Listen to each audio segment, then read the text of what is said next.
Hello, everybody. Some spend much money and much time trying to persuade others to do something. There are many books you can read about how best to persuade someone and what strategies work better for others. Whatever you learn, though, the most effective persuaders have these advantages, and these advantages offer the greatest chance that you can persuade someone to do something, whether it's to enact something in your favor or to move in a direction that you would like them to move. So what are these advantages? They are, first, is that you have to have a good reputation.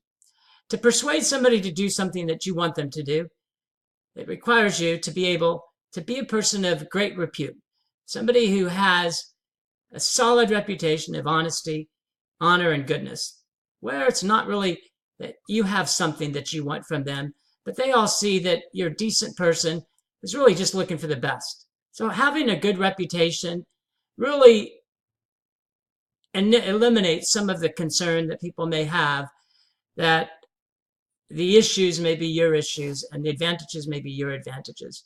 Which brings us to the second one, is that your position must not appear to be self-serving. You may be a good person, but as soon as somebody sees that you're the one that's going to benefit, right away, their angst is going to be up. And part of that is because they feel like they're going to be used, that it's all about you and what's in it for you. Which brings us to the third one. The argument must always be framed in how it's going to benefit the other person. This is, without a doubt, the single most important aspect of any type of change.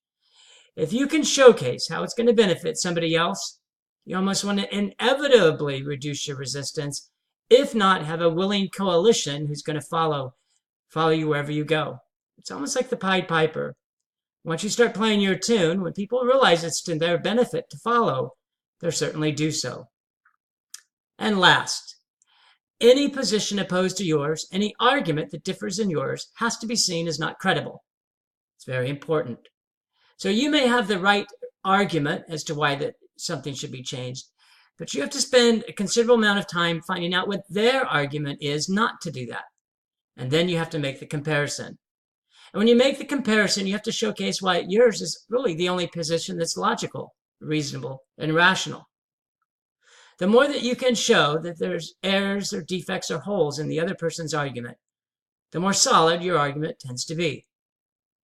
So that's what it takes to persuade people. That's what it takes to change people, whether it's their opinion or their actions. You have to have a good reputation. You have to be a person who's decent and honorable. Then you have to make sure that they don't foresee that the argument is simply to bolster your own future, often at the expense of theirs. Third is that the argument has to be framed to benefit them. It's always about your audience. It's never about you. It's always about how their future is going to be better if they follow you, not yours. And lastly, the argument and the position that you have must be seen as much more credible. And their argument has to be seen as lacking in logic, facts, or ideology. That's what it takes to succeed. I certainly wish you the best to become a great persuader and look forward to our future conversation. Thanks, everybody.